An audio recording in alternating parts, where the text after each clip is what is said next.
और ये थाना कैंट है एबटाबाद जिसको आग लगी गई और ये थाना कैंट है एबटाबाद जिसको आग लगा दी गई है। और दूसरी तरफ मुजाहिरीन आगे बढ़ने की कोशिश कर रहे हैं। पुलिस की कोशिश है कि इनको रोका जाए। अब अपनी दान जानिब देखिए कि सूरत हाल जो है वो काफ़ी गंभीर है और तशवीशनाक सूरत हाल है, जिसमें मुजाहिरीन आगे बढ़ रहे हैं और पुलिस को अब वो पीछे की तरफ धकेलने में काफ़ी हद तक मुजाहिरीन कामयाब हो गए हैं।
बस अभी कुछ जैसे ही आपसे बात शुरू की है तो मैं एक तरफ आ गया हूँ ना। मैं डायरेक्ट फायरिंग रेंज में था और जो कैमरामैन था वो भी बिल्कुल वहीं पे था। मुझे यही लग रहा था कि किसी वक्त कोई भी आके हिट, क्योंकि ये एक छोटी सी गली है जहाँ पे मुजाहिरीन को मुंतशिर करने के लिए पुलिस ने ना सिर्फ एरियल फायरिंग की है बल्कि ज़्यादा स्ट्रेट फायर की है। और आप खुद सोच सकती हैं कि जब स्ट्रेट फायर किए जा रहे हों तो उस वक्त क्या कैफियत होती है और क्या सूरत हाल है। और पुलिस जो है वो हैवीली लोडेड है। और जैसे कि मैं बता रहा था कि पुलिस को मर्दान, उसके अलावा पेशावर और चारसद्दा, इन 3 जगहों से लाया गया। कोई सियासी रहनुमा मौजूद नहीं है, कोई पॉलिटिकल लीडरशिप मौजूद नहीं है। ये हज़ारा के रहने वाले हैं जो एहतजाज कर रहे हैं। वो ये आवाज़ बुलंद कर रहे हैं कि हमें सूबा हज़ारा चाहिए। और उनका ये कहना है कि हम NWFP का नाम तब्दील होकर खैबर पख्तूनख्वा और अवामी नेशनल पार्टी की लीडरशिप को हम नहीं मानते। यहाँ तक कि पाकिस्तान मुस्लिम लीग नवाज़ को जो लीड करते हैं सरदार मेहताब खान साहब, उनको भी ये कह रहे थे कि उन्होंने भी हमारे साथ गलत सलूक किया है, ज़्यादती।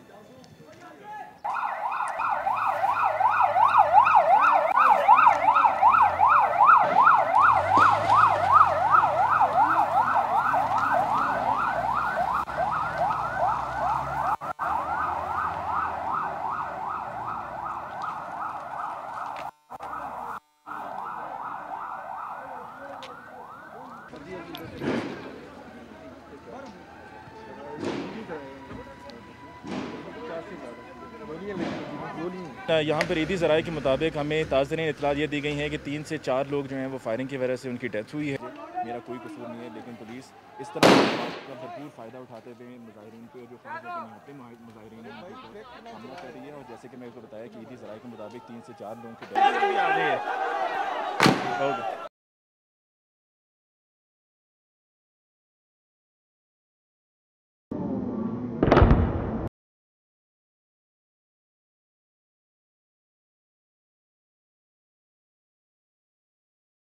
फिर कह रहे थे गाड़ियां मंगाएं गाड़ियों की बात नहीं, इधर से सर 10 पैदल जाएंगे, यहाँ से भाग जाएंगे, कोई इधर से कोई इधर से चले जाते, इधर से बंद इधर से भी नफरी जाए और उधर से जाए। ये खुद बहुत हमारे घेरे में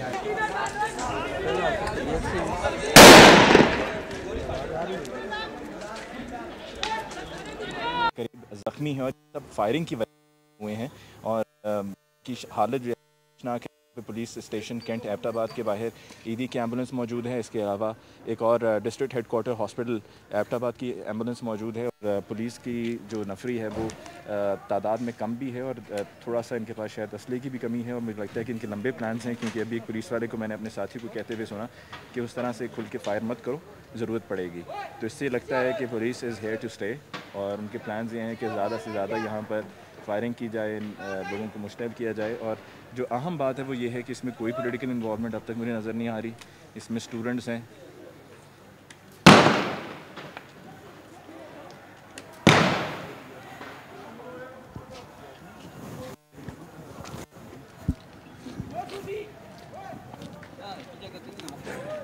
लोकल्स मुझे सरबराही जो है वो लोकल्स कर रहे हैं, कोई और नहीं कर रहा है। और ये सब यहाँ के रहने वाले हैं, कोई दुकानदार है, कुछ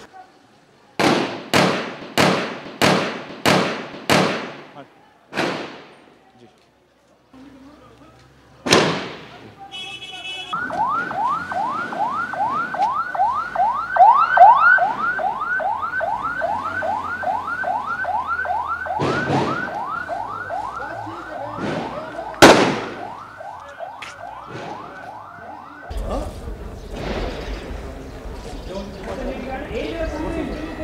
आपने कुछ देर पहले देखा कि किस तरह से पुलिस ने एरियल फायरिंग नहीं की बल्कि डायरेक्ट फायर किया है। पहले आंसू गैस यानी कि शेल भी इस्तेमाल होता रहा। और ये जो मेरे पास एक इस्तेमाल हुआ शेल है, इसके ऊपर लिखा कुछ यूँ है कि short range muzzle dispersion round against CS। Instructions for use अब देखिए और देखिए कि इस्तेमाल किस तरह से हुआ है कि this shell is for use only by law enforcement personnel train to use tear gas. Shell disseminates tear gas by muzzle blast over a range.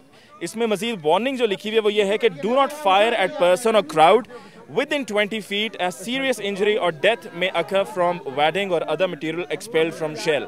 लेकिन आपने खुद कैमरे पे देखा कि पुलिस ने जिस तरह से इस्तेमाल किया, डायरेक्ट शेल फायर होते रहे और 20 फुट से कम का फासला था कि जहाँ पे लिखा है कि 20 फुट से ज़्यादा होना चाहिए, 20 फुट से कम नहीं, तो 20 फुट से कम था। फिर जब फायरिंग की गई तो यहाँ पर जो एबटाबाद कैंट थाना है उसके बिल्कुल सामने लोग जब वहाँ पे मुजाहिरीन मौजूद थे, एहतजाज कर रहे थे, बच्चे भी थे, हर एज ग्रुप से लोग थे, तो उनको स्ट्रेट फायर किए गए हैं जिसकी वजह से 4 अफराद जाँ बहक हो चुके हैं और 50 जख्मी हुए हैं और उसमें बच्चे हैं। और ये साथ में गोलियां भी हैं, ये देखिए कि जो इस्तेमाल होती रही हैं और पुलिस की तरफ से इनको इस्तेमाल किया गया। और ये एक और शेल है, इस तरह के और कई बेशुमार शेल हैं जो कि इस्तेमाल किए गए हैं। कोई और मजीद आपकी गोली लगी है ना?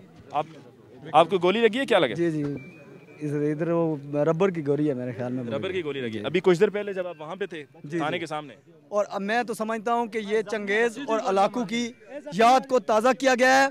और ये एबटाबाद के बासियों और हज़ारा डिवीज़न के बासियों के ऊपर इन्होंने जिस तरह शेलिंग और जिस तरह इन्होंने फायरिंग की है, मैं समझता हूँ कि ये हलाकू और चंगेज़ खान के उसके दौर की याद ताज़ा की गई है। हम तो पुरअमन 10 दिन से हम पुरअमन अपना एहतजाज रिकॉर्ड करवा रहे हैं और आज पता नहीं ANP ने मुस्लिम लीग को पैसे दे के यहाँ जलसा करवाने की कोशिश की और हमारे हज़ारा की जो सूबा हज़ारा की जो तारीख है उसको इन्होंने सबूताज करने की कोशिश की। इंशाअल्लाह ये गोलियां तो हमारे सरों और हमारे सीनों पर लगेंगी और इंशाअल्लाह जब तक सूबा हज़ारा नहीं बनेगा उस वक्त तक हमारा प्रोटेस्ट इसी तरह रहेगा और हम अपने सीनों के ऊपर इस तरह गोलियां खा के इंशाअल्लाह सूबा हज़ारा बनाएंगे। बहुत शुक्रिया जी।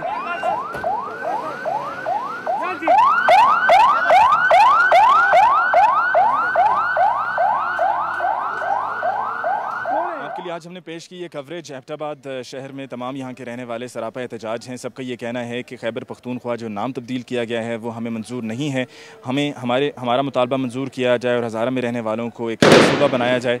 और ये जैसे कि भी आपने फ़ायर की भी आवाज़ सुनी है, ये सिलसिला सुबह से जारी है जहाँ पर दोनों तरफ से फ़ायर हो रहा है। अवाम भी असलहे से लेस है, पुलिस के पास भी असला है। पुलिस की तरफ से भी कोशिश की जा रही है कि मुज़ाहिरीन को मुंतशिर किया जाए और मुज़ाहिरीन भी अब मुख्तलिफ़ टोलियों में आ रहे हैं और आके एहतजाज कर रहे हैं। और जहाँ पर अभी हम मौजूद हैं, जैसे कि मैंने आपको बताया कि सूबे की डिमांड की गई है और कहा गया है कि खैबर पख्तूनख्वा सूबा जो नाम तब्दील हुआ हमें तस्लीम नहीं है, हमें एक अलग सूबा चाहिए और उसको सूबा हज़ारा नाम दिया जाए। यहाँ पे सेक्शन 144 इम्पोज़ किया गया और उसके बाद यहाँ पर एहतजाज सब ने आके किया है। काफ़ी बड़ी तादाद में लोग मौजूद हैं और जैसे कि बताया कि आस पास गलियाँ और गलियों को इस्तेमाल किया जा रहा है। और इसमें यह कि पुलिस के लिए मुश्किल सूरत हाल है, जैसे कि बताया कि उनको भी ऑर्डर्स को फॉलो करना है और सिचुएशन को किसी न किसी तरीके से टैकल करना है।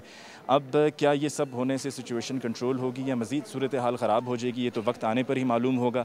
लेकिन हमारे लिए भी सिचुएशन बहुत मुश्किल रही क्योंकि कैंट थाने के बिल्कुल सामने जब हम आपके लिए कवरेज पेश कर रहे थे, रिकॉर्डिंग कर रहे थे, तो उस वक्त फायरिंग शुरू हुई और हमें भी मेरे ऊपर बहुत से लोग गिरे और उन्होंने अपनी जान बचाई और इस तरह से मेरी जान भी बची, वरना किसी भी वक्त कोई भी फायर मुझे भी लग सकता था। ये हालत जो है वो आपको बता रही है कि कितनी मुश्किल से अपनी जान हमने और हमारी टीम ने बचाई है। लेकिन ये कि हम आपके लिए इसी तरह से कवरेज पेश करते रहेंगे और ये दुआएं हमारी रब से कि चाहे एबटाबाद शहर हो या कोई और शहर हो, हमारे मुल्क में अमन हो, क्योंकि ये सब कुछ देख के ये बिल्कुल भी नहीं कहा जा सकता कि पुरअमन सूरत हाल है और सभी मुतमईन है। कोई भी यहाँ पे मुतमईन नहीं दिखाई दे रहा और सबका ये कहना है कि ये पॉलिटिकल डिमांड नहीं है, ये पब्लिक डिमांड है, ये हज़ारा में रहने वालों की डिमांड है। मुझे इजाज़त दीजिए, अल्लाह ने के बान।